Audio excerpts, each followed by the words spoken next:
चलिए, जय हिंद मेरे प्यारे दोस्तों, कैसे हैं? आई होप आप सब लोग बहुत अच्छे होंगे। देखिए, क्लास 10th की तैयारी के लिए यहाँ हम सब टेस्ट सीरीज को शुरू किए हैं, ठीक है। और ये साइंस का टेस्ट सीरीज है। देखना है कि जैसे आपने चैप्टर तो पढ़ा है, फिजिक्स केमिस्ट्री बायो सभी चैप्टर पढ़े होंगे, तो इसमें मिक्स प्रश्न लगभग 30 से 32 प्रश्न आपके लिए हम लिए हैं। और प्रत्येक टेस्ट सीरीज में वही प्रश्न, लगभग 10-10 प्रश्न के आंकड़ा हमने सोचा है कि 10-10 प्रश्न को रखेंगे। और अब देखना यह है कि आपने जो पढ़ाई किया है वो पढ़ाई कितनी अच्छे तरीके से आपने की है। और अगर अच्छे तरीके से पढ़ाई आपने की है तो आप अवश्य कमेंट कीजिए। सभी क्वेश्चन में आपको समथिंग 5 से 7 सेकंड का समय दिया जाएगा। आप कमेंट आंसर अवश्य कीजिए। और सभी प्रश्न VVI इंपॉर्टेंट है, एग्जाम की दृष्टि से महत्वपूर्ण है, तो आप इसे करना ना भूलें। तो चलिए, टेस्ट सीरीज को ज्वाइन कर लीजिए। ये हमारा पहला टेस्ट सीरीज है। और इसी के साथ में जब तक एग्जाम ना पड़ जाए तब तक टेस्ट सीरीज लगातार बरकरार रखी जाएगी। तो अभी से ही अर्थात यही महीने अर्थात आज अगस्त महीने का लास्ट 31 अगस्त, ठीक है। तो 31 अगस्त से ही हम सब क्या कर लेते हैं, शुरुआत कर लेते हैं, ठीक है। तो सितंबर, अक्टूबर, नवंबर, दिसंबर, जनवरी, टोटल 5 महीने अर्थात 5 या 15, लगभग 150 से प्लस टेस्ट सीरीज। अगर एक सीरीज भी डेली लगाएंगे ना तो, और 150 अगर 30 प्रश्न का लगा रहे तो 15 या 45, समझ रहे, लगभग 4500 प्रश्नों का हम सब चले जाएंगे, ठीक है। तो अवश्य लगाइए टेस्ट सीरीज। चलिए आ जाइए, साइंस के प्रश्न तीनों रहेंगे। ये देख लीजिए, टेस्ट सीरीज है। टेस्ट सीरीज फर्स्ट परीक्षा में आने वाले प्रश्न है। 30 प्रश्न जल्द आपको याद करवा दिए जाएंगे कि इसमें कितना दम है, जो देखना बाकी है, ठीक है। तो चलिए आ जाइए, हम अपने पहले प्रश्न से शुरुआत करते हैं। देखिए, क्वेश्चन फर्स्ट क्या कह रहा, जो देखिए ये सेकंड चले आए, फर्स्ट में आइए। चलिए, क्वेश्चन फर्स्ट क्या कह रहा, आंसर इसका कमेंट कीजिए। समतल दर्पण की फोकस दूरी होती है, बताइए जल्दी से। समतल दर्पण का जो है वो फोकस दूरी क्या होती है? अनंत होती है, शून्य होती है, 100 सेंटीमीटर होती है, या 50 सेंटीमीटर होती है? जल्दी से कमेंट कीजिए। तो इसका सही आंसर क्या हो जाएगा? ऑप्शन ए हमारा सही हो जाएगा। देखिए, दर्पण को दो भागों में बांट करके हम सब देखते हैं, एक गोलीय दर्पण और अगला समतल दर्पण, ठीक है।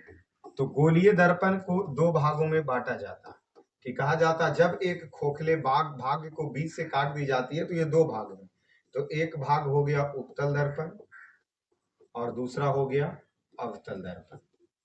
और इसी में से प्रश्न पूछा गया था कि जो समतल दर्पण की फोकस दूरी होती है वो क्या होती है? तो अनंत होती है, ठीक है। तो ये प्रश्न, ठीक है, यहां से याद हो गया। दर्पण कै प्रकार के? दो प्रकार के, गोलीय दर्पण, समतल दर्पण। गोलीय दर्पण कै प्रकार के? दो प्रकार के, उत्तल दर्पण और अवतल दर्पण।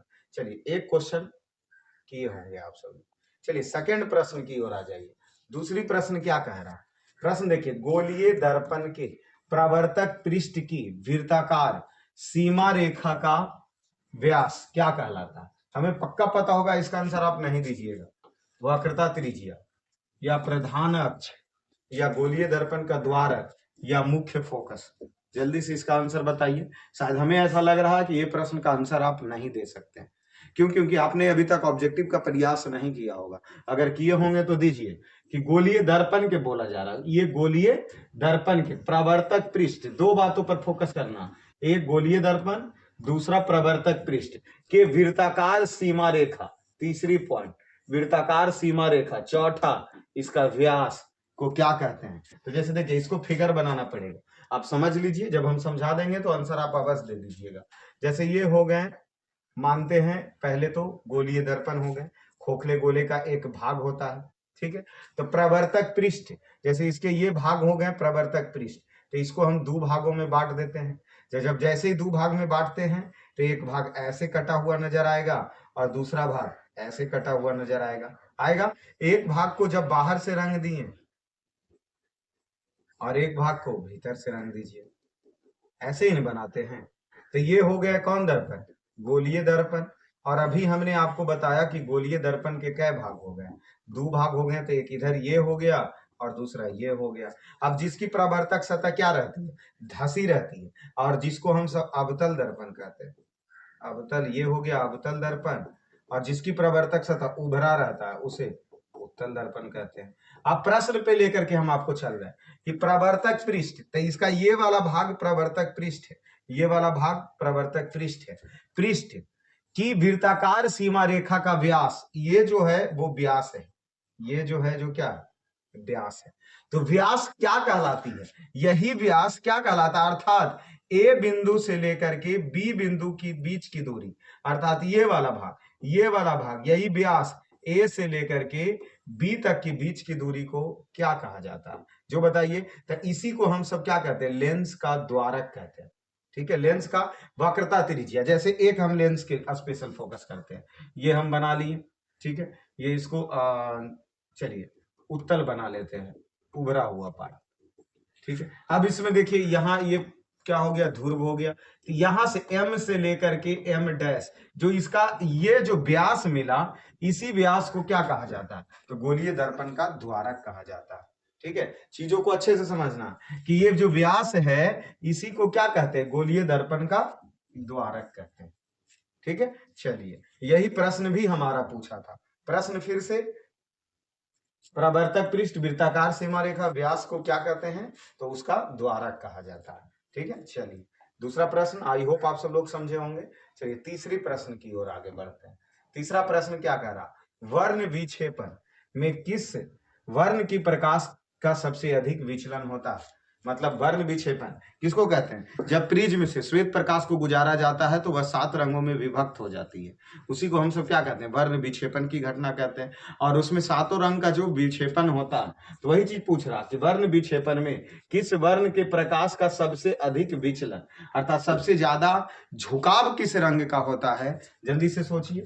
लाल रंग, पीला रंग, बैगनी रंग या आसमानी रंग, आप सब लोग बता सकते हैं इसका आंसर, हमें पता है कि आप बता दीजिएगा। सबसे ज्यादा बैगनी रंग। जैसे इसका देखिए करते कैसे हैं, इसका देखिए करते हम सब कैसे हैं, कैसे हैं, थोड़ा सा समय दे दीजिए।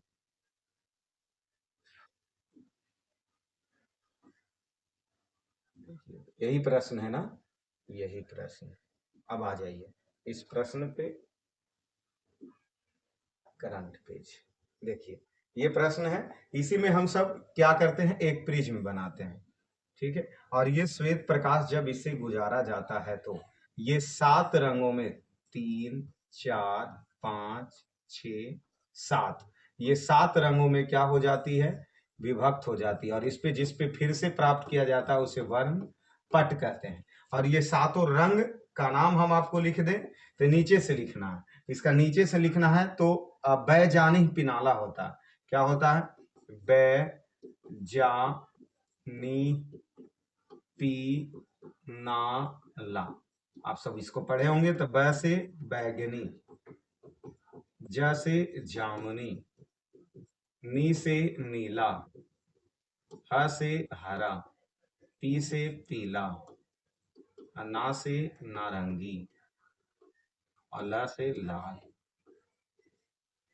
ठीक है, चलिए यही हो गए। तो बैजानी पिनाला, इसमें कौन रंग सबसे ज्यादा झुका हुआ है, कौन रंग सबसे ज्यादा झुका हुआ है, तो बैगनी रंग। कौन रंग ज्यादा झुका हुआ है, तो बैगनी रंग। और इसी का विचलन क्या होता है, सबसे ज्यादा होता है, तो बैगनी रंग का हो गया। चलिए आ जाइए अगले प्रश्न पे, क्वेश्चन नंबर 4। क्वेश्चन 4 क्या कह रहा, जो देख लीजिए, रेलवे के सिग्नल का प्रकाश लाल रंग का ही क्यों होता है। जैसे देखते हैं रेलवे के फाटक जो सिग्नल होता है, ग्रीन से जैसे चलना, रेड से जैसे रुकना, तो जो यही रेलवे के सिग्नल में लाल रंग का ही क्यों किया जाता है प्रयोग। ऑप्शन ए का कहना है लाल रंग का तरंगदैर्घ्य अधिक होता है, बी का कहना लाल रंग का तरंगदैर्घ्य न्यूनतम होता है, लाल रंग ज्यादा दिखता, प्रकाश अधिक प्रकीर्णन होना, मतलब लाल रंग के प्रकाश का अधिक प्रकीर्णन होना। किस कारण लाल रंग का प्रयोग करते हैं, तो लाल रंग का प्रयोग इसलिए किया जाता है क्योंकि लाल रंग के तरंगदैर्घ्य सबसे ज्यादा होते हैं, इसलिए सिग्नल के रूप में लाल रंग का प्रयोग किया जाता है। या तो रेलवे का सिग्नल हो या किसी भी चीजों का सिग्नल अगर दूर तक भेजना है तो लाल रंग का प्रयोग करेंगे, क्यों, क्योंकि लाल रंग का तरंगदैर्घ्य ज्यादा होगा। ऑप्शन ए हमारा सही हो गया। चलिए, प्रतिरोधकता का एसआई मात्रक क्या होता है, क्वेश्चन 5। प्रतिरोधकता का एसआई मात्रक, जल्दी से सोचिए। प्रतिरोधकता का एसआई मात्रक क्या होता है? प्रतिरोध ओम मीटर, वाट या एम्पियर? जल्दी से सोचिए। तो देखिए प्रतिरोधकता पूछा है ना, तो प्रतिरोधकता का एसआई मात्रक ओम मीटर होता है। कहीं आप ओम इसमें दिया होता तो ओम मत लगा दीजिएगा, ठीक है, क्योंकि प्रतिरोध का एसआई मात्रक ओम होता है। प्रतिरोध का एसआई मात्रक क्या होता है? ओम होता है। जबकि प्रतिरोधकता का एसआई मात्रक क्या होता है? ओम मीटर होता है। चलिए वाट किसका मात्रक है? शक्ति का एसआई मात्रक वाट होता है। एम्पियर किसका मात्रक है? विद्युत धारा। विद्युत धारा का एसआई मात्रक क्या होता है? एम्पियर होता है। तो ये भी आई इंपॉर्टेंट प्रश्न, कंफ्यूजन करने की दृष्टि से इंपॉर्टेंट प्रश्न है कि प्रतिरोधकता का एसआई मात्रक क्या होता है? तो ओम मीटर होता है। इसको ध्यान रख लीजिए, और नहीं तो एग्जाम पढ़ने के बाद हम ये क्वेश्चन एग्जाम के पेपर और अपना पढ़ाया हुआ लेकर के आएंगे कि देखिए हमारे पढ़ाया हुआ से लड़ गया। तो प्रतिरोधकता ध्यान रखना, प्रतिरोध नहीं, प्रतिरोध पूछे तो ओम, प्रतिरोधकता पूछे तो ओम मीटर लगाना, ठीक है, ओम मीटर लगाना। चलिए 5 कंप्लीट। अगले 6 नंबर प्रश्न आइए, जल्दी से बोलिए। 6 नंबर के प्रश्न का उत्तर दीजिए। क्या पूछा जा रहा है? विद्युत आवेश की प्रवाह की दर को क्या कहते हैं? जैसे कोई भी तार होता है, कोई भी तार होता है ना, कोई भी तार होता है, इसमें करंट क्या होती है? प्रवाहित होती है। करंट क्या होती है? प्रवाहित होती है। तो इसमें जो कितना तेजी से वह जा रहा, दर मतलब समय हो गया। विद्युत धारा की प्रवाह की दर को क्या कहा जाता है? जो जल्दी से देखिए ऑप्शन देखिए क्या कहा जा रहा। पहला कहा जा रहा विद्युत धारा कहते हैं, दूसरा विभवांतर कहते हैं, इनमें से कोई नहीं, विद्युत वाहक बल कहते हैं। जल्दी से बोलिए कि विद्युत आवेश की प्रवाह की दर को क्या कहा जाता है? तो विद्युत धारा कहा जाता है, और विद्युत धारा को मापा जाता है एम्पियर में। विभवांतर किसको कहते हैं? तो दो विभवों के बीच के अंतर को, दो विभवों के बीच के अंतर को, बीच के अंतर को विभवांतर कहते हैं। और विभवांतर का एसआई मात्रक क्या होता है? तो वोल्ट। इसमें मापते हैं विभवांतर को, तो वोल्ट में मापते हैं, ठीक है। और शक्ति को किस में मापते हैं? अभी हम बताएं, तो शक्ति को वाट में मापते हैं। कार्य एवं ऊर्जा का एसआई मात्रक क्या होता है? कार्य एवं ऊर्जा का एसआई मात्रक दोनों का जूल होता है। बल का एसआई मात्रक क्या होता है जी? न्यूटन होता है। बल का सीजीएस मात्रक क्या होता है? डाइन होता है। 1 न्यूटन बराबर 10⁵ डाइन होता है, ठीक है। ये सब इंपॉर्टेंट प्रश्न है, इसको याद रखिए। तो विद्युत आवेश की प्रवाह की दर को विद्युत धारा कहते हैं। चलिए अगले प्रश्न में चलिए सर। 7वें नंबर प्रश्न क्या कह रहा? 7वें नंबर प्रश्न पे आइए। विद्युत यंत्र ए मीटर के द्वारा, देखिए विद्युत यंत्र कौन मीटर? ए मीटर के द्वारा किसी विद्युतीय साधन से प्रवाहित विद्युत धारा की माप की जाती है। मतलब ए मीटर के द्वारा क्या मापा जाता है? प्रश्न तो यहीं पे पहले एक बन गया कि ए मीटर के द्वारा क्या मापते हैं? तो विद्युत धारा मापते हैं। ए मीटर के द्वारा क्या मापते हैं? तो विद्युत धारा की माप की जाती है। ए मीटर का प्रतिरोध क्या होना चाहिए? अर्थात जो ए मीटर का हम सब प्रयोग करते हैं किसको? विद्युत धारा को मापने के लिए, तो उस ए मीटर का प्रतिरोध कैसा होना चाहिए?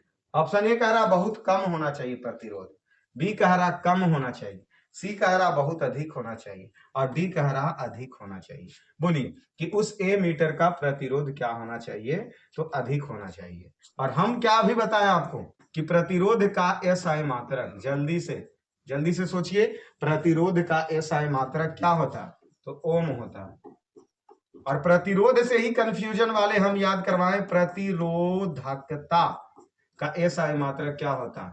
तो ओम मीटर होता है, ओम मीटर होता है। चलिए 7 क्वेश्चन भी कंप्लीट।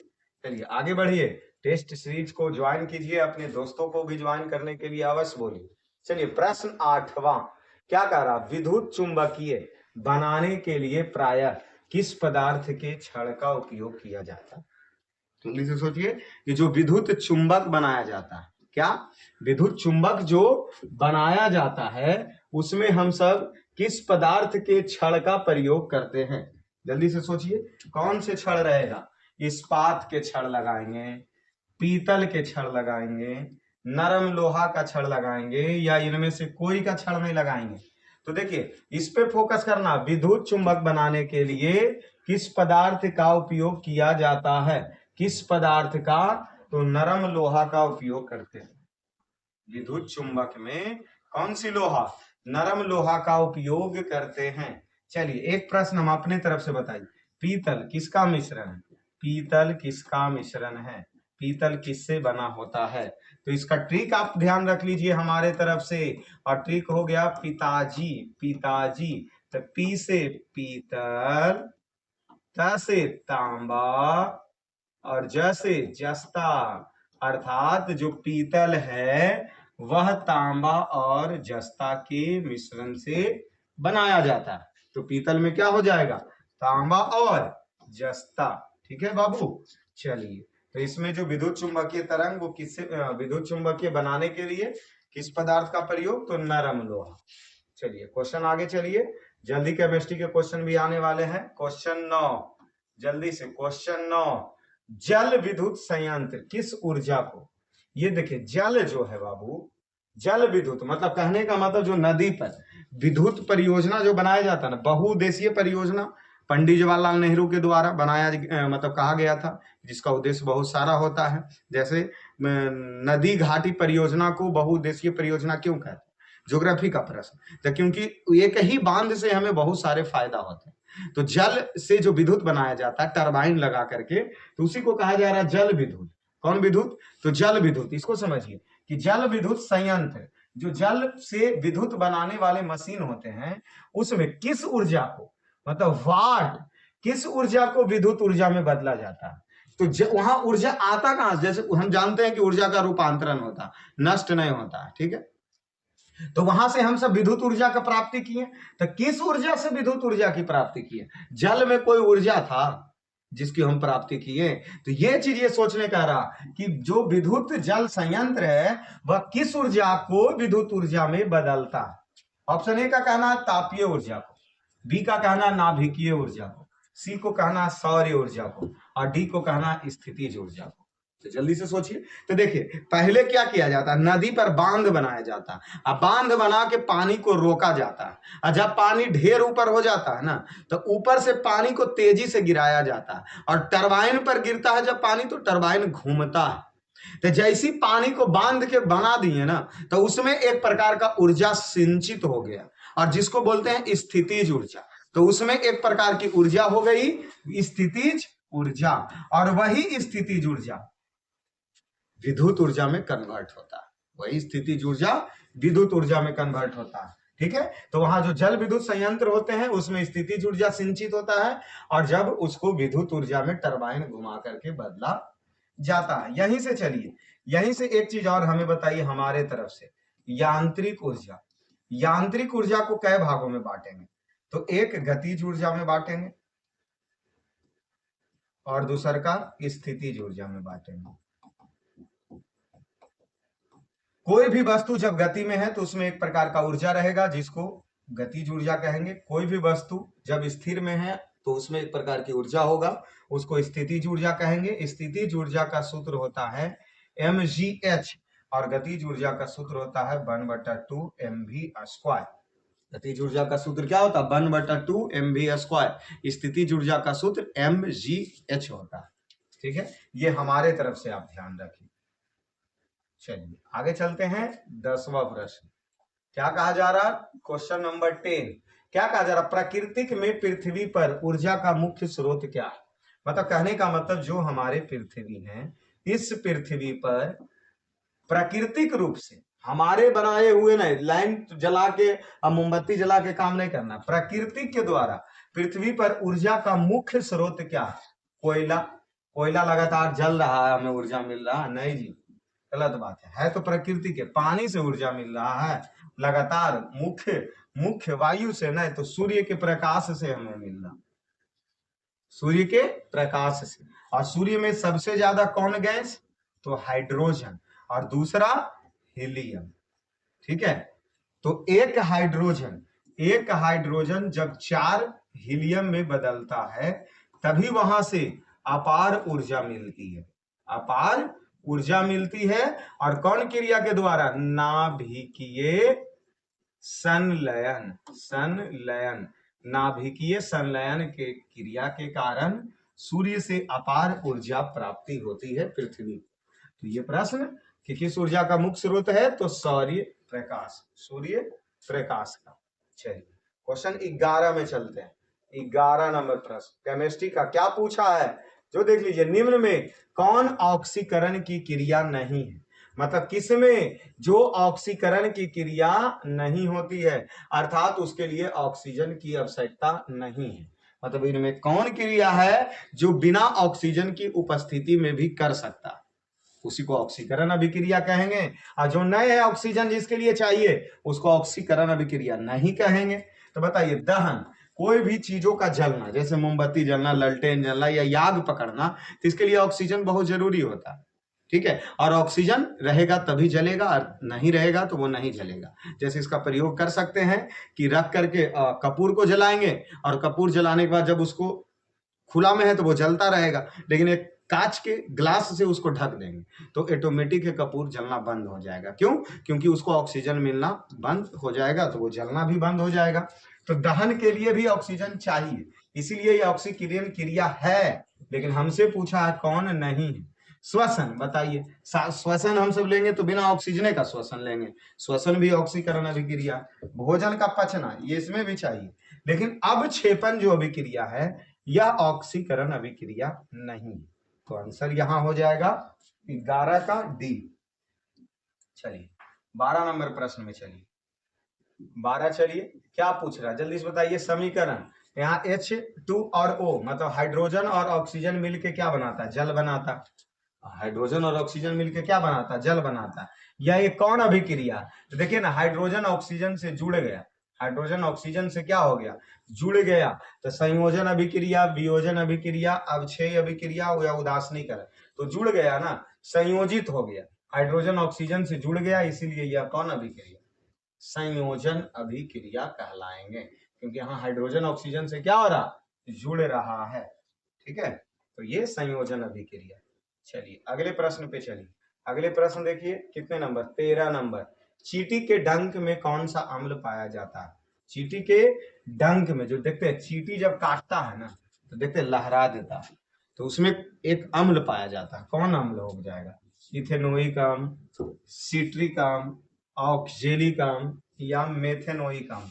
तो चींटी के डंक में मेथेनोइक अम्ल, ऑप्शन सी हमारा सही हो जाएगा। चलिए सही हो रहा ना आप सब लोगों से? आप सब लोग क्या सही कर रहे हैं? लास्ट में 30-32, इसमें 32 प्रश्न है, तो देखना है 32 में कितने प्रश्नों का उत्तर आप जानते थे, वो कमेंट आप अवश्य कीजिएगा, ठीक है। तभी पता चलेगा कि आपकी तैयारी किस स्तर से चल रही है। चलिए, टार्टरिक अम्ल निम्न में से किसमें पाया जाता है? अतः टमाटर में, सिरका में, संतरा में, इमली में, बताइए जल्दी से। टार्टरिक अम्ल किसमें पाया जाएगा? देखिए, इमली और अंगूर में, इमली और अंगूर में, ठीक है। कौन अम्ल पाया जाता है? टार्टरिक अम्ल पाया जाता है, ठीक है। तो इसका 14 का क्या हो जाएगा? डी नंबर हो जाएगा। देखिए हम आपके लिए कुछ अम्ल लाए हैं, उसको भी आप पढ़ लीजिए, आपके लिए स्पेशल हम लाए हैं सर, इसको सेव करिए। और आपको अम्ल में हमको लेकर के चलते हैं। कहाँ चला गया? एक दो अम्ल देख लेते हैं। ये क्या आया? चलिए आपको हम अम्ल में लेकर के चलते हैं। ये रहा, देख लीजिए आपके लिए हम स्पेशल अम्ल लाए हैं। तो अम्ल पढ़ लीजिए, किसमें कौन अम्ल पाया जाता है जल्दी से। अभी हमने आपको बताया कि इमली और अंगूर, हम आपको क्या बताएं कि इमली और अंगूर में कौन अम्ल? इमली और अंगूर में कौन सा अम्ल? टार्टरिक। ये तो आपको याद हो गया। चलिए याद करवाना हमारा काम है। इमली और अंगूर में टटर, मतलब अंगूर खा लेंगे तो टटराई लगते हैं जरी मनी, तो इमली और अंगूर में टार्टरिक अम्ल है। संतरा, तो स से संतरा और स से सिट्रिक, ठीक है। और संतरा और नींबू जरी मनी खाए में खट्टा एक नियन लगता है, इसीलिए दोनों में सिट्रिक अम्ल। संतरा नींबू सिट्रिक अम्ल, इमली अंगूर खा के टटराए लगे टार्टरिक अम्ल। टमाटर देखते नहीं बाजार में बिकते रहता, और लीजिए टमाटर, और लीजिए टमाटर, और लीजिए टमाटर, ओ ऑक्जेलिकम, टमाटर में ऑक्जेलिकम। कच्चा आम में भी टार्टरिकम, कि जैसे इमली खाए में खट्टा, अंगूर और कच्चा आम में टार्टरिकम। दही में लैक्टिकम, दही में लैक्टिकम। और चींटी के डंक में फॉर्मिकम, अभी आपको बताया चींटी के डंक में फॉर्मिकम। तो इस प्रकार ये अम्ल हो गए। चलिए अब आ जाते हैं अपने सेट पर। तो अपना सेट में हम सब कहां तक चल चुके थे, तो चींटी के डंक में कौन अम्ल, यहाँ मेथनोइक अम्ल बताया गया ना, तो फॉर्मिक और मेथनोइक दोनों होगा। ठीक है, जैसे अभी हमने बताया कि फॉर्मिक अम्ल और मेथनोइक अम्ल चींटी के डंक में दोनों होंगे। चलिए टार्टरिक अम्ल किस में हो गया, तो टार्टरिक अम्ल अभी हम 3 चीज में बताएं।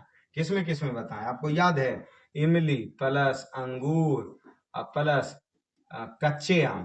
कच्चे आम में क्या हो गया, कच्चे आम में हो गए टार्टरिक अम्ल हो गया। टमाटर चिल्ला रहा था इसलिए ऑक्जेलिक अम्ल। चलिए आगे चलिए अगले प्रश्न 15 नंबर क्वेश्चन क्या कह रहा, कौन सी गैस उत्सर्जित होती है जब एक तरफ धातु रहे और दूसरी तरफ जल। तो धातु जल के साथ अभिक्रिया करके क्या बनाता है, oxygen gas, carbon dioxide gas, hydrogen gas या नाइट्रोजन गैस।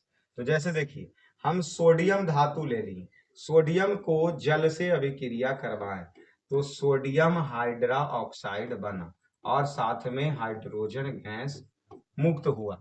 तो कौन गैस मुक्त हो रहा, हाइड्रोजन गैस। अर्थात कोई भी धातु जब जल से अभिक्रिया करेगा तो हाइड्रोजन गैस मुक्त होंगे, हमेशा याद रखिए, इसलिए इसका आंसर सी हो गया। चलिए आगे चलते हैं 16 नंबर प्रश्न की ओर। क्या कह रहा 16 नंबर प्रश्न, आइए जी, निम्न में कौन आयनिक यौगिक है, CH4, CO2, कैल्शियम क्लोराइड या NH3 अमोनिया, कौन है जल्दी से बोलिए। ये हो गया methane, carbon dioxide, calcium chloride.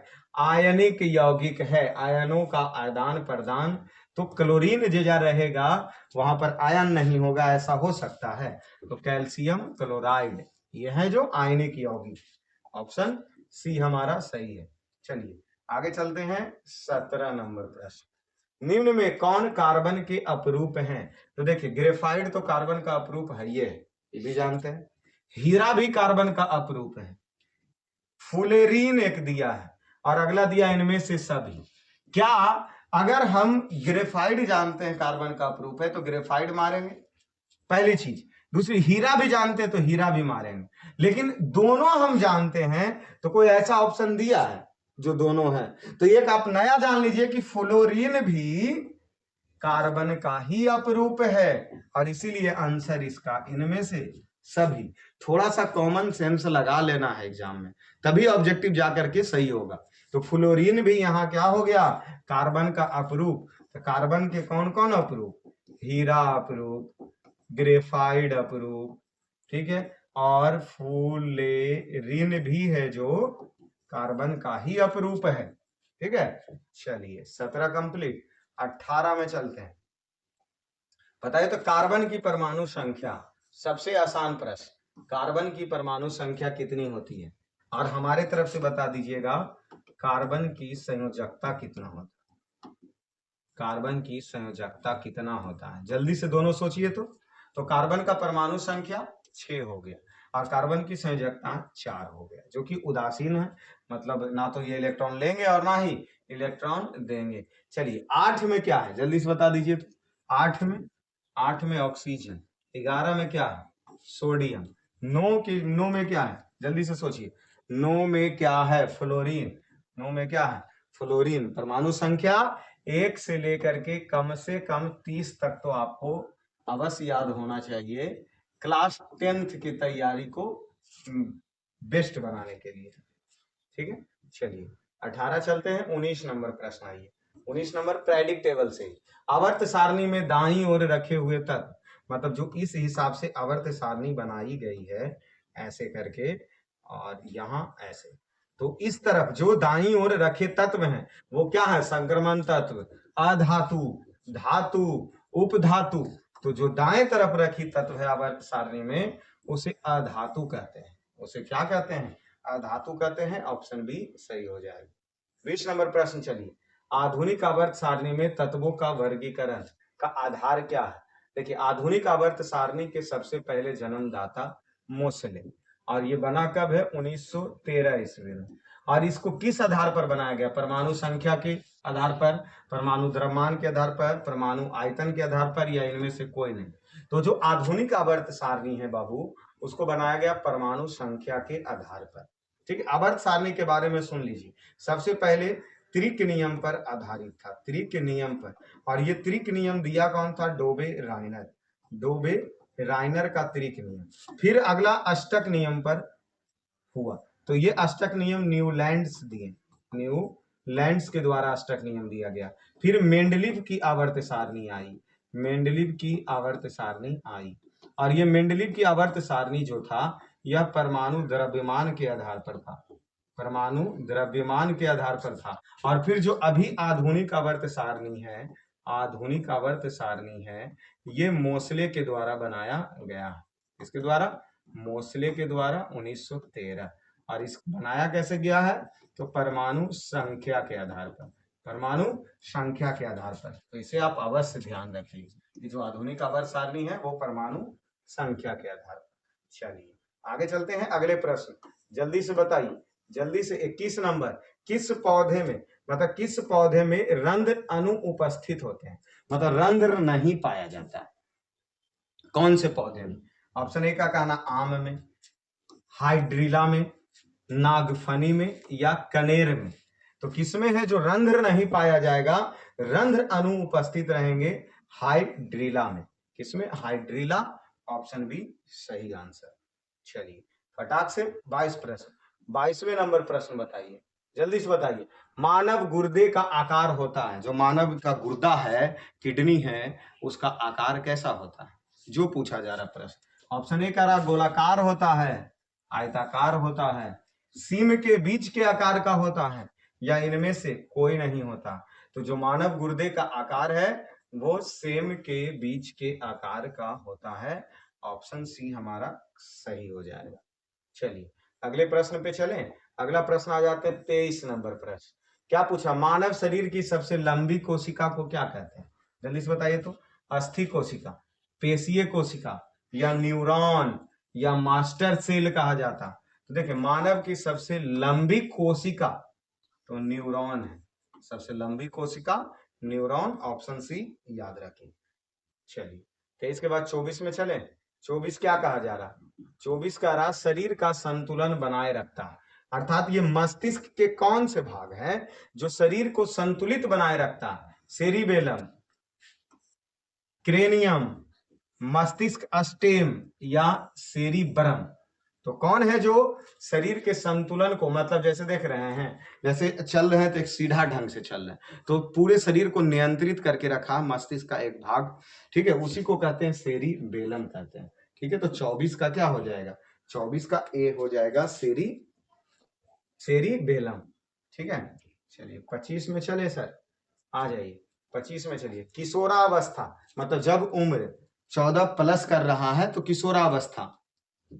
ठीक है, तो किशोरावस्था में होने वाले शारीरिक परिवर्तन मतलब किसके कारण होता है? जैसे दाढ़ी मोछ आना, आवाज का भारी होना, ये किशोरावस्था का लक्षण है। और आज के लक्षण कि किशोरावस्था के समय में कॉलर टाइट और लफुआगिरी रोड पर शुरू।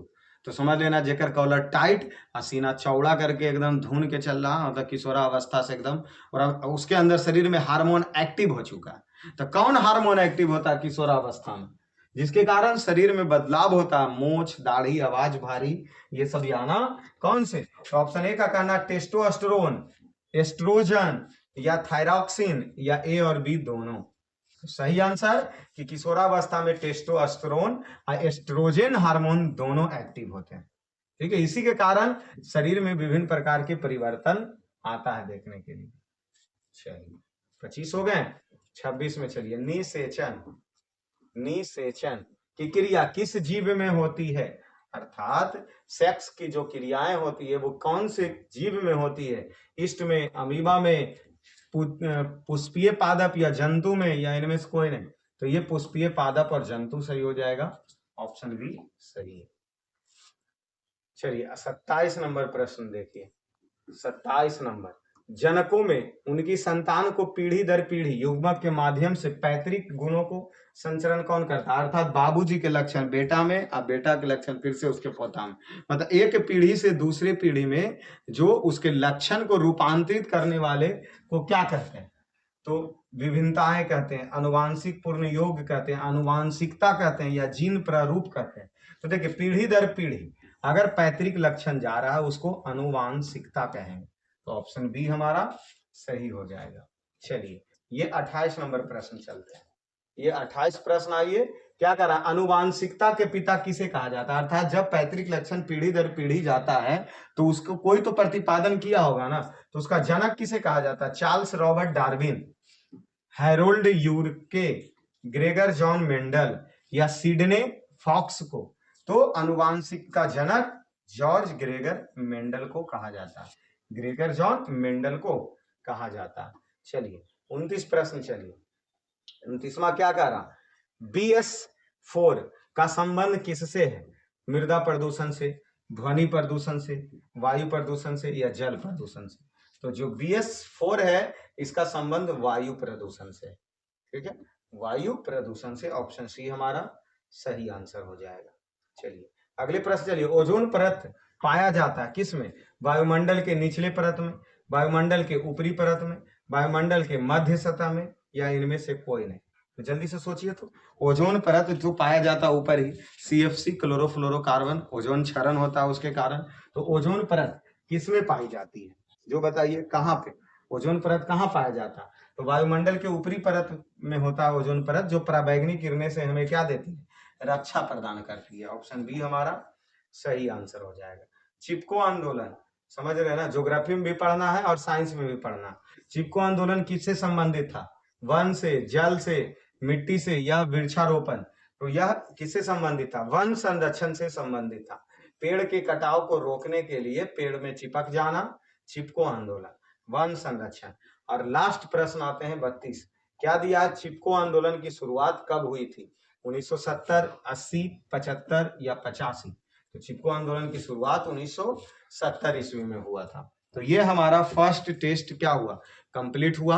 आप सब लोग कमेंट अवश्य कीजिएगा कि कितना क्वेश्चन आपका सही गया, ठीक है। जब आप कमेंट कीजिएगा, लाइक कीजिएगा, उससे हमें ऊर्जा मिलेगी, तो वीडियो बनाने के लिए हमारे अंदर भी हार्मोन एक्टिव होगा।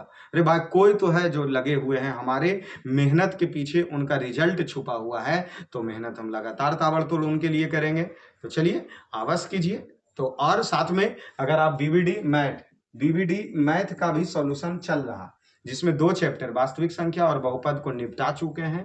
जितने भी ऑब्जेक्टिव प्रश्न है उसको सब्जेक्टिव के रूप में अच्छे तरीके से समझा करके बताया गया, तो उसको भी आप सब लोग जा करके अवश्य देख लीजिए। प्ले लिस्ट खोलिए यूट्यूब में, वहां जाइए, वहां आपको मिल जाएगा, ठीक है। साथ में टेलीग्राम चैनल को भी ज्वाइन कर लीजिए, Cambridge class by Shyam sir, Telegram पे जाइए, सर्च कीजिए।